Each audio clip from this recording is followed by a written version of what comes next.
Hello, Canada Files viewers. This is Aidan Jonah, editor-in-chief of the Canada Files. We are here on a rather, somber note, because we're seeing a bit of a notable escalation, to put it lightly. Now, I am joined to discuss this by Dimitri Lascaris, a rather well-known Canadian activist, lawyer, and journalist. He is either in Kalamata, Greece, or Montreal. So, Dimitri, thanks for joining. Good to be with you and look forward to the conversation. All right, well, we have a conversation to have. That's because a certain Yves Engler is really under the cosh here. Now, of course, Yves has been a great contributor to the Canada Files for a long time, but he's done far more than that. And now he's come under fire from the Montreal police. He's been arrested by now, I believe, because he had said around 9:30 in the morning Eastern time. He would have been arrested already by now. He would have already gone to the police station. From what I can tell, this all started essentially from him fiercely criticizing this Zionist fascist out in Quebec, Dahlia Kurtz. And basically, Yves Engler made this point in his posts, and you would have seen them, Dimitri, was that why in the world did she not block him? Because she tried to claim harassment, but she had made no indication of blocking. And most of all, she had essentially some sort of fundraising set up to, fight anti-Semitism or something along those lines. So, Dimitri, this situation for Eve, do you know about the latest for Eve's situation right now? I don't know what happened after the appointed time, 9:30 a.m. Eastern time, for him to show up and be arrested by the police in Montreal at a precinct. And my knowledge of this is because I've been here in Greece, I haven't had a chance to speak to him. It's confined to his posts on social media about all of this. And so, what I understand has happened is that this person, Dahlia Kurtz, and I'll have more to say about her in a moment, went to the police and complained that she was being harassed to a degree that violated the criminal code provision for harassment. Harassment is it's a tort in Canadian law, which means that if you can establish somebody's harassed you within the meaning of the law, you can get money damages. But in particularly severe cases of harassment, it can be punishable with prison time. So the criminal code has something to say about this. Now, according to Eve, and I have no reason to believe that this is inaccurate, and it's perfectly consistent with his prior behavior, he wasn't sending her messages. He never threatened her in any way, shape, or form. What happened is that uh, her racist content was showing up in his feed on X. And he was reacting to that and making comments about her once, the algorithm or whatever was bringing this into his view. And she somehow learned. I don't know if he might have been tagging her. I don't know if he was tagging her in his responses to her hateful posts. But one way or another, she found out about them. And then she issued a warning to him and said, if you don't stop saying these things about me, I'm going to go to the police. And he didn't stop. And then he got a call from the police.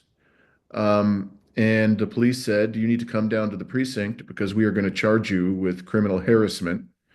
And apparently they advised him that if he signed an undertaking to stop messaging her, although he says he wasn't actually messaging her, and not to talk about this affair, that they would let him go.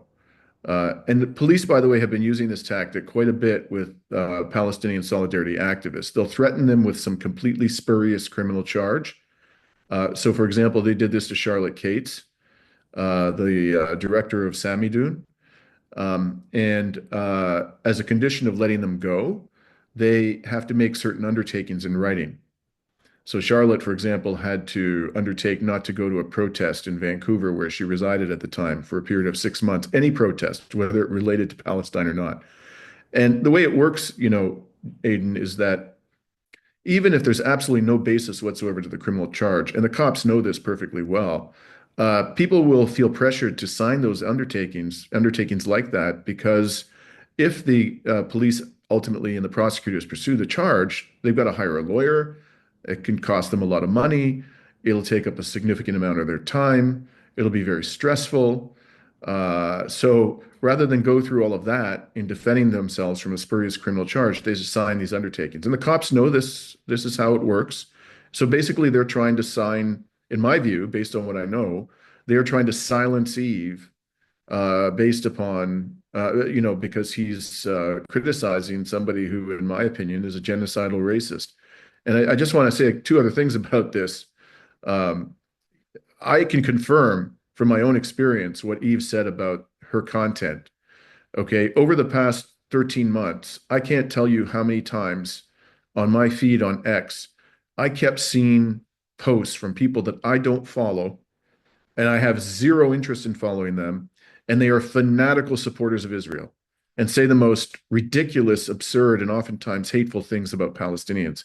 And there's actually an option you have where you can actually choose. You tell X that you don't want to see this content anymore, right? You don't have to block them. It's an option. You're kind of telling the algorithm, I guess, you're not interested in this type of content. I can't tell you how many times I've had to do that in the last 15 months, because so much of this insanely pro-Zionist commentary was showing up in my feed on X. So I'm sure this happened to Eve. I have no doubt it happened to Eve.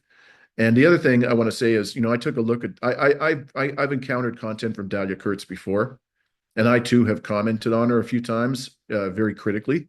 Um, and I just went back and looked again at her content, and it is just an unrelenting torrent of hateful comments about Palestinians, other Arabs, and Muslims. That's all, literally 95% of, I would say, the last few dozen posts she's put on X are hateful comments about Palestinians, Arabs, and Muslims. And when she, on the odd occasion, when she doesn't say something hateful about them, she says something that's just full of love and adoration for Israel's genocidal regime.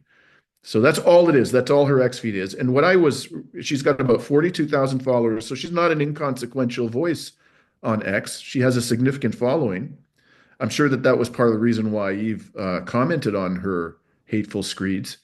And also, I discovered in reviewing her account today that she's followed by Pierre Poilievre, the leader of the Conservative Party of Canada, who I have referred to as the yapping Zionist Chihuahua, because all that man does is spew out propaganda that was prepared for him, it seems to me, by the Zionist lobby.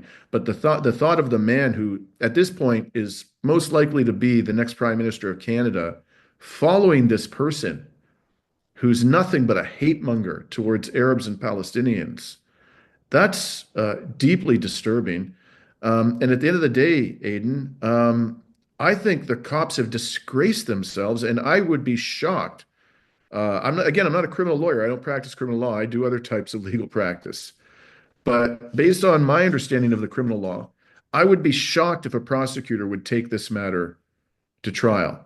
And I think the cops know that. I think the cops know that if they push hard, some prosecutor is going to tell them, look, we can't secure a conviction. I'm not taking this to trial. All right, Dimitri. Well, let's talk a little bit about just the police conduct here even more. The part that really sticks out to me with one of Engler's recent posts is this investigator Crivello, who had reached out to Engler when he posted and talked about this publicly. Now, apparently, they're threatened. They feel threatened by Engler writing about the charges. How dare him speak out? Now that Engler is going to be charged, and well, he should be charged, pretty soon from the sounds of it.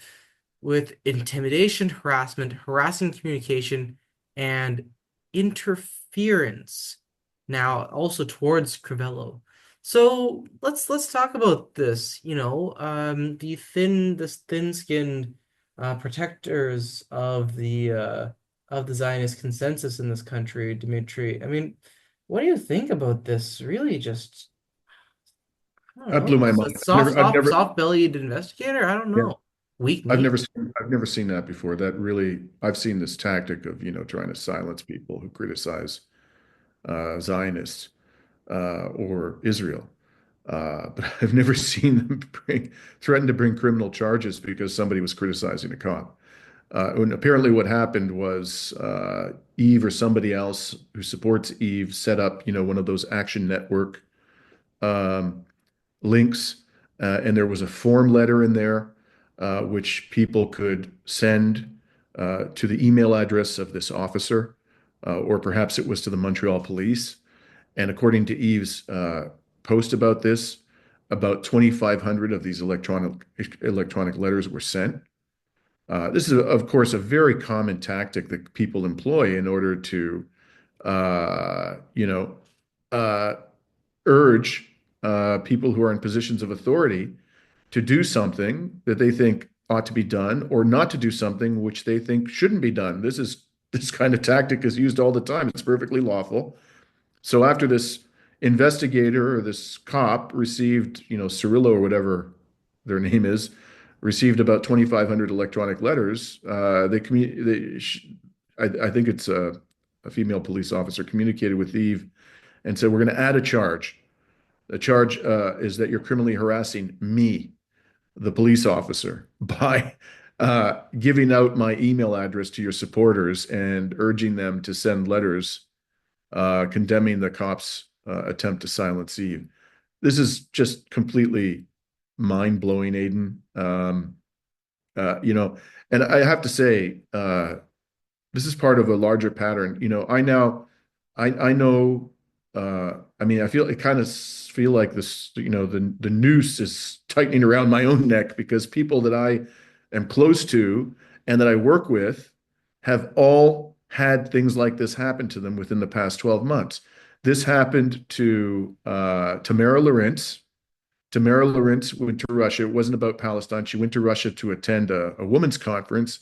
And when she came back, she was interrogated at Pearson Airport by a CSIS officer who revealed, even though CSIS is not supposed to be engaged in domestic spying, that he has been closely monitoring her anti-war and anti-NATO advocacy for quite some time.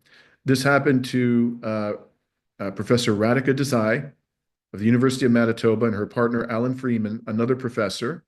When they came back from the Valdai conference in Moscow recently, they too were interrogated at the airport by CSIS.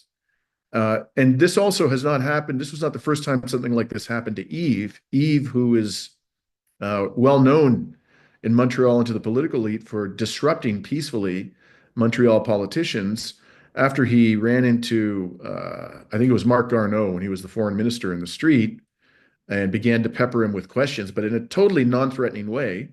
RCMP officers showed up at Eve's house one day to question him in an obvious attempt to intimidate him and made some insinuation that they might charge him if he got anywhere close to a minister of the government again with his critical questions. So and I'm just talking about people I know personally, Aiden. We are seeing stories all over the West.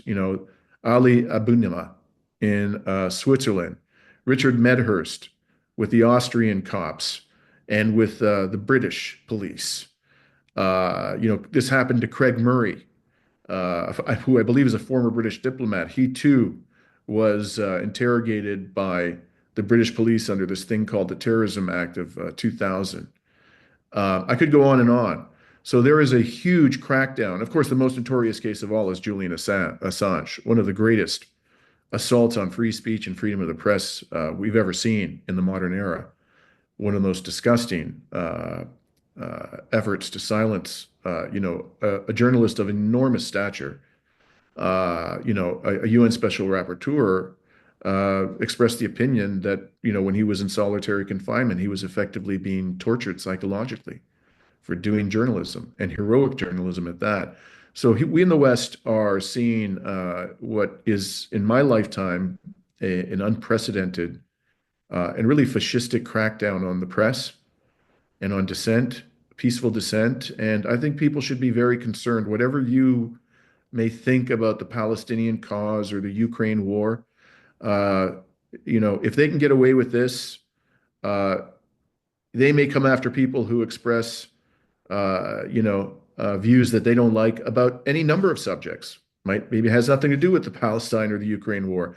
We can't allow them to get away with this. We can't allow the authorities to engage in this goon tactics to silence the free press and to silence dissent. Now, I'm gonna throw something out there, and I sure as goodness hope this doesn't happen. But Dimitri, both of us have been concerned about within Bill C70, there's modifications to the Security of Information Act, and I'm paraphrasing here. That part of the changes was it was life imprisonment for intimidation, basically for the benefit of or in service of, like a registered terrorist organization. How far would it be to say, could a rabid prosecutor or rabid police go down the road, maybe even if it's not Eve, but if Eve's situation sets precedent, could you then just see another journalist, another person then tagged with that kind of charge, that kind of offense? I'm kind of curious for your thoughts here because I think we have to look Yeah. to what escalations the state might be could think of later So on. let's break down what this section actually says. I've read the entire section, but it's important to look at its constituent parts. So the first part of it is every person commits an offense who, at the direction of, for the benefit of, or in association with. So let's just stop there. This language is so broad that you could be found guilty under this section, which, as I said, could potentially land you in prison for life, even though you're not being paid by the foreign entity and you've given no money to the foreign entity and nobody from the foreign entity is directing you. And you could be found liable under this section guilty, even if you have no communication whatsoever with the foreign entity, no dealings at all. If the court finds that what you did for the benefit of that foreign entity, then you could be found guilty. And that's a very broad, amorphous concept for the benefit of. And then it goes on and says, or in association with. What does that mean? These terms aren't defined by the legislation. It's very easy to say somebody is working in association with somebody. I mean, if they have like a little exchange online, they're associated, even if it's an entirely innocent exchange. So this language would capture a lot of conduct, which should be and has up until very recently been perfectly legal. Now, the second part says if you do it at the direction of, for the benefit of, or in association with, and here are the key words, a foreign entity or a terrorist group. This means it doesn't have to be a terrorist group, Aiden. It's just a foreign entity. So it could be a government. It could be a government that hasn't done anything wrong. It's just the Canadian government doesn't like it because it's not sufficiently obedient to Washington. It could be, I suppose, a foreign corporation. It could be an NGO. As long as it's a foreign entity, you could get captured by this section. Okay, so that's the second part. And the third part is induces or attempts to induce by intimidation, threat, or violence.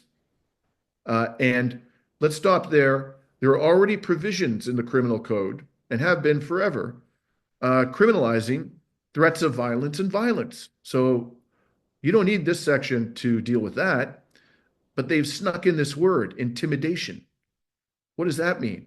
Dahlia Kurtz, I have no doubt, even though it would be ridiculous of her to make the claim, I have no doubt that she would tell the cops that she felt intimidated by what Eve was doing. As we know, students who go on campus, this has happened repeatedly over the last 15 months of genocide, and they've said things like, from the river to the sea, Palestine will be free, Intifada, Israel is a genocidal state. In response, other students who are pro-Israel, who are Zionist, have said that they feel unsafe. In other words, that's just another way of saying, I feel intimidated. Okay. So if you have people who are thin-skinned supporters of a genocidal regime running around saying certain language intimidates me, and they persuade the police that you are in fact intimidated, you could get into serious trouble under this section. So the fourth part and the final part of this section is the intimidation, threat, or violence must uh, induce a person to do anything, or cause anything to be done. So you don't have to induce the person to do something illegal. You don't have to induce the person to do something criminal. It's anything. It could be something that's completely lawful and completely peaceful, completely nonviolent. If the prosecutor can show that you caused somebody to do something through this intimidation, you could run afoul of the section. And again, we're talking about the potential for life imprisonment. So it's coming back to Yves' case. It would not surprise me at all because this legislation is so draconian and it's so broadly drafted and it's so ambiguous. It would not surprise me at all if they try to prosecute Yves or they threaten to prosecute Yves under this section of Bill C70. If that happens, it would be the first instance I know of in which this section of Bill C70 was used in precisely the way that I warned it was going to be used, to silence peaceful critics of Israel or Western governments or Western militaries. If they don't charge Yves with this section or threaten to do so, I think it's just a matter of time before they do that to somebody else. All right, Dimitri. Well, thank you very much for your time speaking with the Canon Files. Now, people can keep an eye on your work, Dimitri, through Reason to Resist. You got a Twitter account, Dimitri Lascaris. Am I missing anything else for you? Well, those are the two things I'm most active on YouTube, and I'm also on Rumble in case the YouTube censors, lose their patience with me. There's no reason for them to do that. But anyways, it is called our channel, Reason to Resist. I'm also on Substack on Reason to Resist. And as you mentioned, Aiden, it's my Twitter handle is at Dimitri Lascaris. Thank you very much. All right. So, Canfil's audience, if you appreciate this journalism, appreciate the analysis and so forth the Canfil's does, please set up a donation for the Canfil's if you aren't in that process already. For those who can't afford it, no worries. Please just help spread the word, get it further. That is a definite contribution. Goodbye, everyone. Thank you again, Dimitri, and I will see you all next time.